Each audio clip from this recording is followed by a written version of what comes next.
एक नगर में एक राजा और रानी रहते थे। रानी बहुत सुंदर थी। राजा और रानी के बीच बहुत गहरा प्रेम था। एक दिन की बात है कि राजा और रानी अपने बगीचे में बैठे हुए आपस में हंसी मजाक की बातें कर रहे थे कि तभी आम के पेड़ पर एक कबूतर का जोड़ा आकर बैठ जाता है। अचानक से उन पक्षियों पर राजा और रानी की नजर पड़ जाती है। दोनों कबूतरों को देखकर राजा रानी से पूछता है कि महारानी, क्या तुम बता सकती हो कि इन दोनों पक्षियों में दोनों नर हैं या मादा?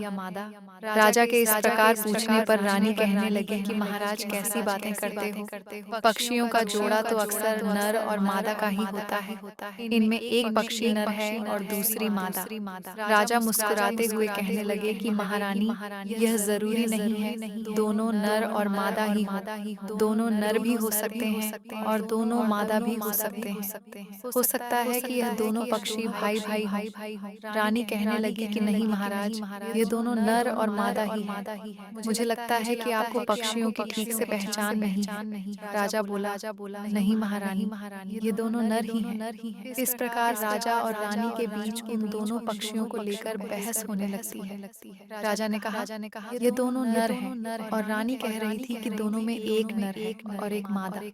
इस बात को लेकर दोनों के बीच बहस शुरू हो गई। बहस में दोनों के बीच शर्त लग जाती है। राजा ने कहा, ठीक है, अगर यह दोनों नर निकले तो मैं तुम्हें देश निकाला दे दूंगा, और यदि यह नर और मादा हुए तो मैं 14 साल के लिए स्वयं अपना राजपाट छोड़कर वन में चला जाऊंगा। दोनों में शर्त लग गई। राजा ने तत्काल एक शिकारी को बुलाया और शिकारी से कहा कि तुम इस पेड़ पर बैठे हुए इन दोनों पक्षियों को अपने जाल में फंसाओ, और उधर पक्षियों के विशेषज्ञ को भी बुला लिया और उससे कहा कि तुम्हें मुझे यह बताना होगा कि यह दोनों पक्षी नर हैं या मादा। उसने कहा, ठीक है महाराज। इधर शिकारी अपना जाल डालकर उन दोनों पक्षियों को पकड़ता है। रानी जानती थी कि दोनों पक्षी नर और मादा है। उसने बड़ी चतुराई से उन पक्षियों के विशेषज्ञ को अपने पास बुलाया और उसके हाथ में 100 स्वर्ण मुद्राएं रखते हुए कहा कि मैं महाराज से बहुत प्रेम करती हूँ, और महाराज के बिना यह राज्य भी नहीं चल सकता। इसलिए मैं चाहती हूँ कि इस शर्त में तुम महाराज को जिताओ। यदि मुझे वनवास होता है तो महाराज राज्य का संचालन ठीक ठाक करते रहेंगे, और यदि महाराज 14 साल के लिए वनवास चले गए तो यह राज्य राजा विहीन हो जाएगा। और कहते हैं, जिस राज्य का कोई राजा नहीं होता वहाँ अराजकता फैल जाती है। राजा का खौफ न होने के कारण चोर डाकू प्रजा पर अत्याचार करने लगते हैं। इसीलिए तुम्हें झूठ बोलकर महाराज को ही जिताना है। पक्षियों के विशेषज्ञ ने कहा कि ठीक है महारानी जी, हम ऐसा ही करेंगे। वह शिकारी उन दोनों पक्षियों को पकड़कर लाता है और राजा और रानी के सामने छोड़ देता है। जब राजा ने उन पक्षियों के विशेषज्ञ से पूछा कि बताओ, इन दोनों में क्या फर्क है? यह दोनों नर हैं या मादा, या फिर दोनों नर हैं? विशेषज्ञ ने जब दोनों पक्षियों को देखा तो दोनों पक्षियों में एक नर था और एक मादा थी। पक्षियों का विशेषज्ञ तो पहले ही रानी से 100 स्वर्ण मुद्राएं ले चुका था। रानी के कहने के अनुसार अब उसे झूठ बोलना था, इसलिए वह कहने लगा कि महाराज, यह दोनों पक्षी नर हैं। राजा को क्या पता था कि पक्षियों का विशेषज्ञ राजा से झूठ बोल रहा है। राजा को जब पता चला कि उसकी बात ठीक निकली तो राजा मन ही मन बहुत प्रसन्न हुआ और एकदम से अपनी रानी से कहने लगा कि महारानी, तुम बहुत घमंडी हो, तुमने मेरी बात नहीं मानी। वचन के अनुसार तुम शर्त हार गई हो। अब मैं तुम्हें देश निकाला दे रहा हूँ। रानी ने महाराज के लिए उन पक्षियों के जानकारी से झूठ बुलवा कर देश निकाला तो ले लिया, लेकिन वह अंदर ही अंदर बहुत रोने लगी। वह सोचने लगी कि अब मुझे अपने महाराज से अलग होना पड़ेगा। रानी ने राजा से निवेदन किया कि महाराज, आप मुझे देश निकाला मत दीजिए। इस समय मैं ठीक हालत में नहीं हूँ। आप जानते हो कि इस समय मैं गर्भवती हूँ। ऐसी हालत में मैं कहाँ जाऊंगी? लेकिन राजा ने रानी की बात पर ध्यान नहीं दिया। राजा कहने लगा कि महारानी, अब तुम्हें शर्त के अनुसार यह महल छोड़कर जाना होगा। राजा ने जल्लादों को बुलाया और उन्हें आदेश दिया कि तुम रानी को ले जाओ और राज्य से बाहर ले जाकर इसे जान से मार देना, क्योंकि हमारी रानी ने 2 नियमों का उल्लंघन किया है। पहले तो यह शर्त हार गई और दूसरी इसने राज आज्ञा का उल्लंघन किया है।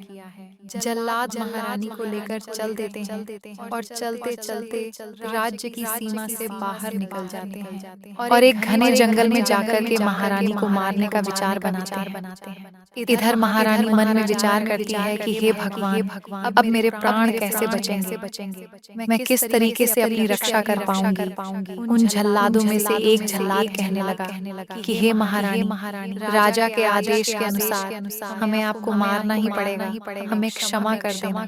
तभी उनमें से दूसरा जल्लाद बोलने लगा कि भाई, तू यह क्या बोल रहा है, हमने महारानी का नमक खाया है, इतने दिनों तक महारानी ने हमें पुत्र की तरह रखा है, क्या हम ऐसी महारानी को मार सकते हैं? हमने आज तक न जाने कितने लोगों को मौत के घाट उतारा, कितने लोगों की मौत का पाप अपने सर पर लिया है, आज एक पुण्य का कार्य कर देते हैं। तीसरा जल्लाद उसकी बात में हाँ मिलाकर कहता है, बात तो तुम्हारी ठीक है, महारानी को मारकर हम बहुत बड़ा पाप करेंगे, क्यों ना हम महारानी को मारने की बजाय इसी वन में जीवित छोड़ देते हैं और किसी तरह से राजा को समझा देंगे कि हमने महारानी को मार दिया है। इस प्रकार जल्लादों ने आपस में सलाह की और महारानी को पूरी बात बताई। जल्लादों ने कहा, राजा ने हमें आपको मारने का आदेश दिया है, लेकिन हम आपको मारेंगे नहीं। आप अपने वस्त्र उतार कर हमें दे दो, हम उन वस्त्रों को किसी जीव के रक्त में भिगोकर राजा को दिखा देंगे। जैसे ही जल्लादों ने महारानी से यह बात कही तो महारानी ने तुरंत एक वृक्ष की आड़ में जाकर अपने वस्त्रों को उतार दिया। महारानी के कपड़े लेकर जल्लाद वहां से चले गए और रास्ते में कसाई की दुकान से जानवर का रक्त लेकर उस रक्त में महारानी के कपड़े रंगने के बाद राजा को लाकर दिखा दिए और बता दिया कि महाराज, हमने महारानी को मार दिया। महारानी की मृत्यु की खबर सुनकर राजा पर कोई फर्क नहीं पड़ता। राजा तो अपने राज्य काज में व्यस्त हो जाता है। उधर बेचारी महारानी गर्भावस्था में निर्वस्त्र अवस्था में झाड़ियों में छिप कर अपना समय काट रही थी। भूख लगने पर वृक्षों के पत्ते और फल खा लिया करती थी। इसी तरह महारानी के उस सुनसान जंगल में 10 से 15 दिन बीत गए। उस दुखियारी की जंगल में कोई देखभाल करने वाला नहीं था, लेकिन कहते हैं कि जिसका कोई नहीं उसका भगवान होता है। भगवान उसकी मदद करने को किसी न किसी को भेज ही देते हैं। एक दिन की बात है कि राजा विक्रम शिकार खेलने के लिए उसी वन में आते हैं। शिकार खेलते खेलते राजा विक्रम उसी ओर चले जाते हैं जिस ओर रानी रहती थी। बेचारी रानी वृक्ष के नीचे बैठी हुई थी। तभी अचानक से उसने घोड़े के चलने की आवाज सुनी तो वह तुरंत घनी झाड़ियों के बीच जाकर छिप गई। उधर राजा विक्रम को उन झाड़ियों के बीच से कुछ आहट सुनाई दी। तो राजा विक्रम ने सोचा कि जरूर इन घनी झाड़ियों में कोई शिकार छिपा होगा। राजा विक्रम ने अपने सैनिकों से कहा कि इस झाड़ी को चारों ओर से घेर लो, इसके अंदर कोई शिकार मालूम पड़ता है। राजा के सैनिकों ने घनी झाड़ियों को घेर लिया। अपने चारों तरफ तीर तलवार लेकर खड़े सैनिकों को देखकर रानी घबरा जाती है। रानी सोचती है कि आज तो यह लोग मुझे शिकार समझकर मार ही डालेंगे। यही सोचकर रानी ने आवाज लगाई कि भाइयों, मैं आपका शिकार नहीं, मैं एक दुखियारी लाचार महिला हूँ। मुझ दुखियारी महिला को मारकर आपको क्या मिलेगा? जब राजा विक्रम ने एक स्त्री की आवाज सुनी तो वे अपने सैनिकों से पीछे हटने की कहकर उस स्त्री से पूछने लगे कि तुम कौन हो और यहाँ कैसे आई? तब रानी कहती है कि मेरा इस दुनिया में कोई नहीं है, ना मेरा कोई रिश्तेदार है, ना कोई सगा संबंधी। मैं तो इस वन में रहकर अपना समय काट रही हूँ। राजा विक्रम बड़े दयालु और बहुत अनुभवी राजा थे। वे कहने लगे कि कोई बात नहीं, तुमने मुझे भाई कहा है, इसलिए तुम हमारी बहन हुई। तुम बाहर निकल आओ, मैं तुम्हें अपने महल में ले चलूंगा। समझो, आज से तुम्हारे दुखों का अंत हो गया है। रानी ये बात सुनकर कहने लगी कि हे भाई, ठीक है, तुमने मुझे अपनी बहन बना लिया, लेकिन मैं इन झाड़ियों से बाहर नहीं निकल सकती। राजा विक्रम बोले, क्यों, क्या कारण है? रानी ने जवाब दिया, क्योंकि मेरे पास वस्त्र नहीं है। तब राजा विक्रम ने अपने पास से कुछ वस्त्र उन झाड़ियों में फेंक दिए और कहा कि बहन, इन्हें पहनकर आप बाहर आ जाओ। रानी किसी प्रकार उन वस्त्रों को पहनकर उन झाड़ियों से बाहर आ जाती है। जैसे ही रानी झाड़ी झाड़ियों से बाहर आती है तो राजा विक्रम उसकी सुंदरता देखकर अचंभित रह जाते हैं। वह स्त्री एकदम अद्वितीय सुंदरी थी। उसका चेहरा चंद्रमा के समान चमक रहा था। देखने से मालूम पड़ रहा था कि वह किसी राज्य की राजकुमारी या कोई अप्सरा है। राजा विक्रम कहने लगे कि बहन तुम चिंता मत करो, अब मैं तुम्हें अपने महल लेकर चलूं। मैंने तुम्हें अपनी बहन माना है, इसलिए तुम्हें घबराने की कोई आवश्यकता नहीं है। राजा विक्रम उस रानी को अपने रथ में बैठाकर अपने राजमहल ले आते हैं। इस प्रकार रानी महाराज विक्रम की बहन बनकर उनके राजमहल में रहने लगती है। धीरे धीरे समय गुजरने पर उस रानी ने एक सुंदर से पुत्र को जन्म दिया। बालक के जन्म होने पर राजा विक्रम बहुत प्रसन्न होते हैं और कहने लगे, आज मेरे भांजे का जन्म हुआ है। इस खुशी में राजा विक्रम ने पूरे नगर को दावत दी। राजा विक्रम ने उस बालक का नाम इंद्रजीत रखा। इंद्रजीत एक राजा का पुत्र था और बहुत बड़े प्रतापी राजा के यहाँ रहकर बड़ा हो रहा था, इसलिए उसमें राजकुमारों के सभी गुण मौजूद थे। समय के साथ इंद्रजीत एक बहादुर, बुद्धिमान और न्यायप्रिय युवक बन गया। राजा विक्रम ने उसे राजनीति और युद्ध कला में निपुण बना दिया था। इंद्रजीत अक्सर अपनी माँ से अपने पिता के बारे में पूछता रहता था, लेकिन उसकी माँ हर बार कोई न कोई बहाना बनाकर टाल देती थी। एक दिन इंद्रजीत ने जोर देकर कहा, माँ, मैं जानता हूँ कि आपके साथ अवश्य ही कुछ अन्याय हुआ है। मुझे सच जानने का अधिकार है। उसकी जिद के आगे महारानी ने उसे पूरी कहानी कह सुनाई। जब इंद्रजीत को सारी सच्चाई मालूम हुई तो इंद्रजीत का खून खौल उठा, लेकिन उसने धैर्य से काम लेने का निश्चय किया। इंद्रजीत ने तय किया कि वह अपने पिता के अत्याचार का बदला अवश्य लेगा। एक दिन इंद्रजीत ने बाजार से 2 कबूतर खरीदे और उन्हें पिंजरे में रखकर अपने पिता के दरबार में पहुंच गया। वहां जाकर बोला कि महाराज, मैं राजा विक्रम का भांजा हूँ। यह कबूतर शांति का प्रतीक है, लेकिन मेरे मामा राजा विक्रम ने कहा है कि अगर आप यह बता देंगे कि यह दोनों कबूतर नर हैं या मादा, तो वे आपसे दोस्ती कर लेंगे। अगर आपने गलत जवाब दिया तो आपका राज्य उनका हो जाएगा और आपको मृत्यु दंड दे दिया जाएगा। इसलिए सोच समझकर उत्तर देना। राजा विक्रम का नाम सुनकर महाराज डर से कांप गए, क्योंकि राजा विक्रम बहुत प्रतापी राजा थे और उनसे उलझने की कोई हिम्मत नहीं कर पाता था।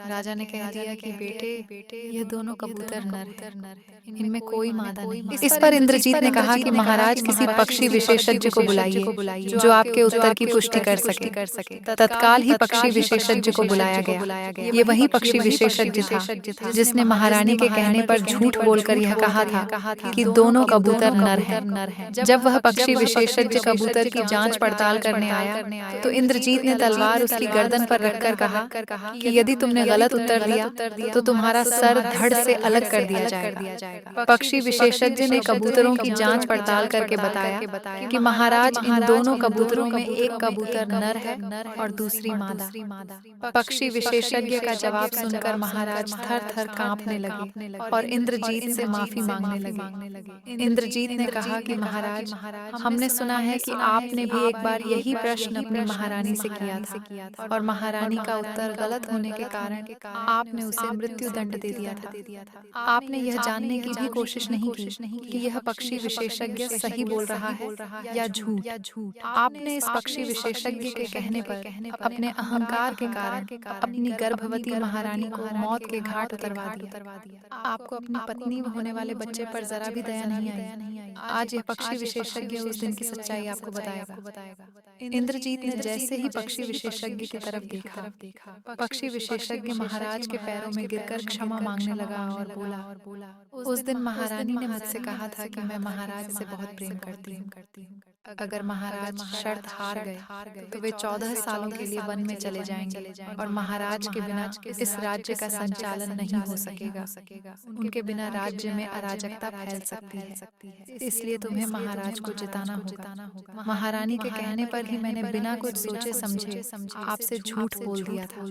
उस दिन भी दोनों कबूतरों में से एक नर था और एक मादा। पक्षी विशेषज्ञ की बात सुनकर महाराज को बहुत ही पश्चाताप होता है और वे इंद्रजीत से कहते हैं कि हे बालक, मैंने वास्तव में बहुत बड़ा अपराध किया है, लेकिन अब मैं महारानी को वापस तो ला नहीं सकता, इसलिए मुझे माफ कर दो। इंद्रजीत ने कहा कि महाराज माफ करने का अधिकार सिर्फ महाराज विक्रम के पास है, इसलिए आपको महाराज विक्रम से ही माफी मांगनी होगी। वह राजा महाराज विक्रम से माफी मांगने को तैयार हो जाता है और इंद्रजीत के साथ महाराज विक्रम के दरबार में पहुंचकर महाराज विक्रम के पैरों में गिरकर कहता है कि महाराज मुझे माफ कर दो। तब महाराज विक्रम कहते हैं कि तुमने बहुत बड़ा अपराध किया है, इसकी सजा तुमको अवश्य मिलेगी, लेकिन सजा मैं नहीं दूंगा, बल्कि मेरी मुंह बोली बहन तुम्हें तुम्हारे अपराध का दंड देगी। महाराज विक्रम तुरंत इंद्रजीत की माता को बुलाते हैं। जैसे ही महारानी दरबार में आती है तो राजा उसे देखकर पहचान जाता है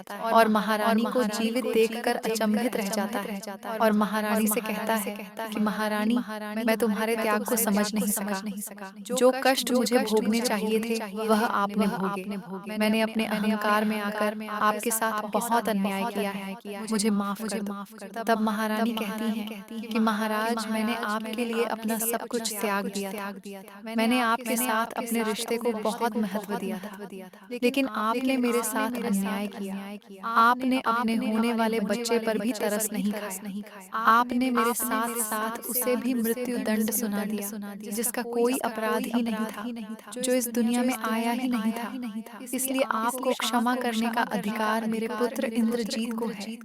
आप उसी से माफी मांगे। राजा ने जब यह जाना कि इंद्रजीत उसका ही पुत्र है तो वह बहुत प्रसन्न हुआ। जैसे ही वह इंद्रजीत के पैरों में झुककर माफी मांगने को हुआ तो इंद्रजीत ने उसे रोक लिया और कहा कि मैं और मेरी माता अगर आज जीवित तो उसका श्रेय महाराज विक्रम को ही जाता है, इसलिए आप महाराज विक्रम से ही माफी मांगे। महाराज विक्रम इंद्रजीत की माता की ओर देखते हैं तो वह समझ जाते हैं कि वह अपने पति के साथ जाना चाहती है। इस पर राजा विक्रम कहते हैं कि तुम्हारा अपराध क्षमा के योग्य नहीं है, इसलिए तुम्हें सजा अवश्य मिलेगी। सजा की बात सुनकर वह राजा कांपने लगता है। तभी महाराज विक्रम कहते हैं कि तुम्हारी सजा यह है कि तुम्हें हमारी बहन को हर साल हमारे पास राखी बंधवाने के लिए लाना पड़ेगा। राजा अपनी सजा सुनकर बहुत खुश हो जाता है और वह राजा विक्रम से अनुमति लेकर अपनी पत्नी व पुत्र को लेकर खुशी खुशी अपने महल में आ जाता है और महारानी अपने महल में आकर बहुत खुश होती है। इस कहानी का संदेश स्पष्ट है, अन्याय चाहे जितना भी बड़ा क्यों न हो, न्याय देर से ही सही आता जरूर है। तो दोस्तों, कहानी पसंद आई हो तो एक लाइक अवश्य कर दीजिएगा। आपके एक लाइक और कमेंट से इस चैनल को वह संबल मिलेगा जो अगली प्रेरणाओं को जन्म दे। ऐसी ही और कहानियों के लिए चैनल को सब्सक्राइब भी कर लें। धन्यवाद।